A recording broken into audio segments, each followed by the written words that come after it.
Hey guys, we are on page 176 of our language books. Today we're doing something a little bit easier. We're doing something called the table of contents.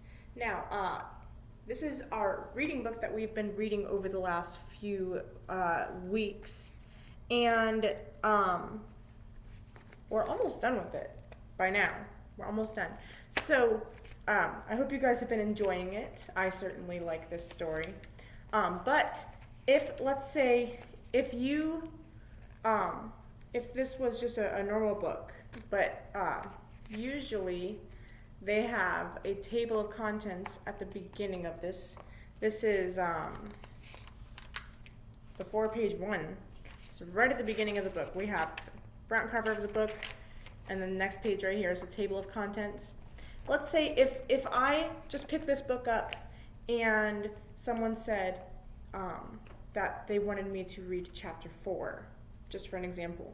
Well, I can look on my table of contents, and I can look down where it says chapter 4, and I can look, it tells me the name of the chapter, and it tells me a number right here.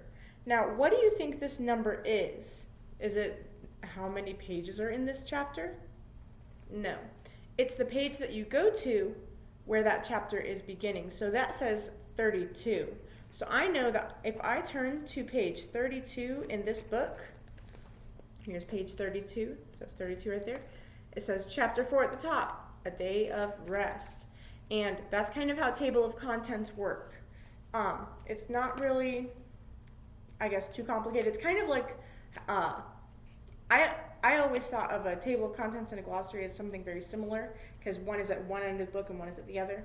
But a glossary doesn't tell us page numbers, it tells us the definitions of words and terms and phrases in that book, whereas a table of contents tells me where chapters are located in the book. So they kind of give us a little bit of an example of the table of contents right here. I don't know if we had any, I don't know if this was anything from any book that we read. I kind of am recognizing some of these stories, so I think this is from maybe our first reader or something. I'm not sure. But they have Think A, they have some questions about this table of contents right here. So any questions that Think A has is being asked about this picture that they give us on page 176 about this table of contents. So don't try to use, table of contents from your reading book. This was just to show us an example of something we're doing right now that has table of contents.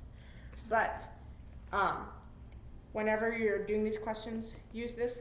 I'm not going to go over these questions with you because they're right there. All you need to do is look at this page up here and read it. And then challenge B, how many books can you find that have a table of contents? So I want you to maybe see how many you can find and write the names of those books in that challenge section down there. Put down in the comments how many you were able to find. That might be something fun that we can do. And I will see you next time.